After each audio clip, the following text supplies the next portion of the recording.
শীতের মরশুম শুরু হওয়া মানেই বিয়েবাড়ি স্টার্ট। তো আমাদেরও ডিসেম্বর আর নভেম্বরে বিয়ের ইনভিটেশন পড়েছিল। তো আমরা 26শে নভেম্বর একটা বিয়েবাড়ি অ্যাটেন্ড করতে গিয়েছিলাম, তারই একটা ভিডিও তোমাদের সাথে এই মুহূর্তে শেয়ার করছি। ফার্স্টেই দেখতে পাচ্ছ গনু ঠাকুর বসে আছে আমাদের সবাইকে আশীর্বাদ করার জন্য।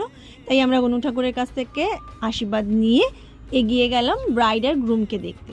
তার আগে একটা মকটেল কাউন্টার ছিল, ভাবলাম ওখান থেকে কিছু মকটেল ট্রাই করা যাক। তার পাশেই ছিল পানের কাউন্টার, কিন্তু খাওয়া দাওয়া না হলে তো আর পান খাওয়া যাবে না। তাই আমরা একটা লিচি, আমি নিয়েছিলাম লিচি মকটেল, আর যেটা সোসো ছিল খুব একটা ভালো আমার লাগেনি। আর কর্তামশাই নিয়েছিলেন একটা ব্লু লেগেন, এটাও সোসো, এটাও আমার ভালো লাগেনি, কালারটা ভীষণ সুন্দর লাগছিল। তারপরে এই দেখো গরমা গরম চা নিয়ে চলে যাচ্ছি মায়ের কাছে। মা একটু ঠান্ডার মধ্যে চা খেতে চেয়েছিল, তো মাকে দিয়ে দিলাম। এরপরে আমার ছেলেকে দেখতে পাচ্ছ, ও বসে গেছে স্ন্যাক্স খেতে। ওখানে 2 থেকে 3 রকমের স্ন্যাক্স পাওয়া যাচ্ছিলো, তো খাচ্ছিল বসে।